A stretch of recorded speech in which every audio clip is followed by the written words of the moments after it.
Hi everyone, Joan here from Leaves and Leashes, and I primarily discuss my container gardens, but I thought I would talk a little bit about my in-ground bed.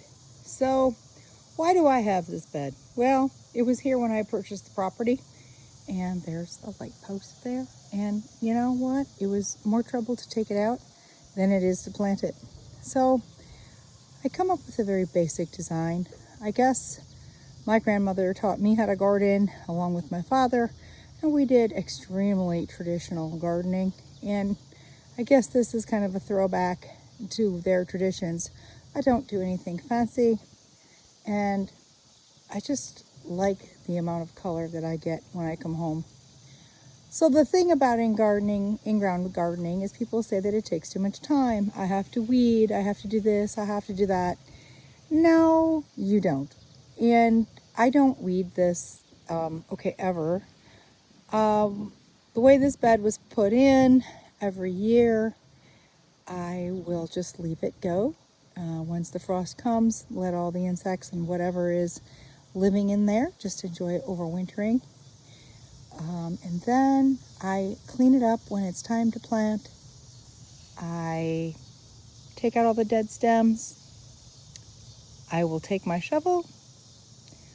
I will turn the bed over and make sure that the soil is all kind of mixed up and no hard lumps, rake it flat, and then of course get to planting. Now, what am I using in this bed that makes it so easy? The red is the Lighthouse Salvia. It just makes this awesome display. Holds its shape, nice bright red color. The hummingbirds love it, everything loves it, and it's really no maintenance for me.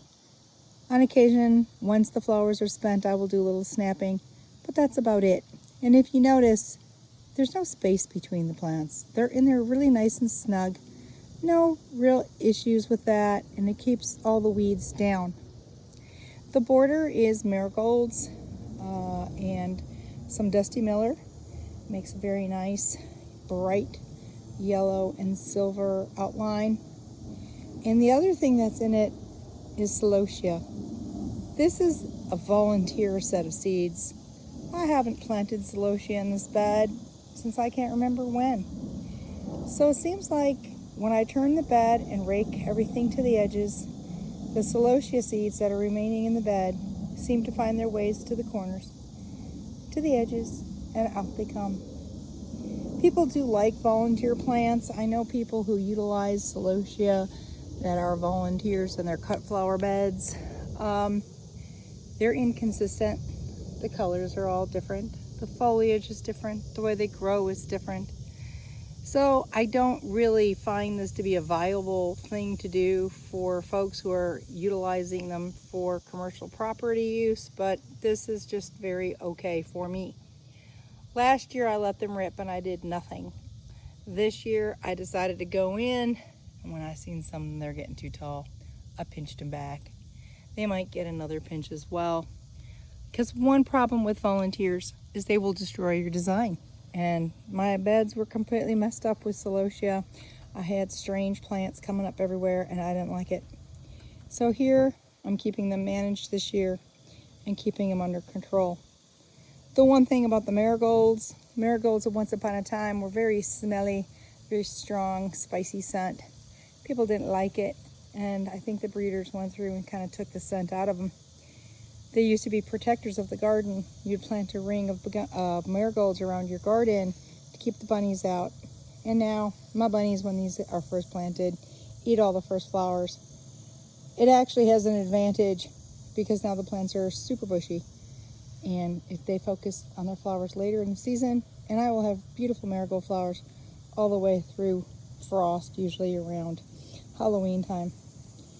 Now, another really cool thing that has occurred here is I plant a lot of cannas, and sometimes the cannas will go ahead and throw off a volunteer as well. That is a volunteer canna that is only approximately 8 to 10 inches tall. The flowers don't last super long on some of these volunteers, but I do find them to be interesting, and the winters have not seemed to kill them. So the other thing that I do after my plants are planted is I do go through and do a mulch on them. And then that keeps the initial weed population down. But I'm going to tell you what, look at that. She's beautiful. I mean, it's just a common marigold. Oh my God, she's pretty. And from a distance, when people are on the driving past my home, I have this beautiful explosion of red and yellow. And it's just really, really welcoming. But getting back to what I was saying, when I do plant my plants, when they're initially done, I do go through and do a light cover of cedar mulch. It also helps keep the moisture into the garden, and again, weed prevention.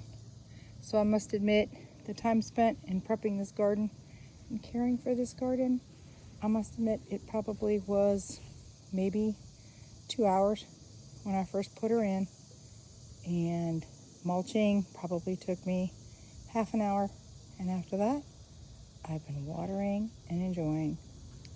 So don't hesitate to put your plants in the ground, because you too could have this beautiful display in your front yard.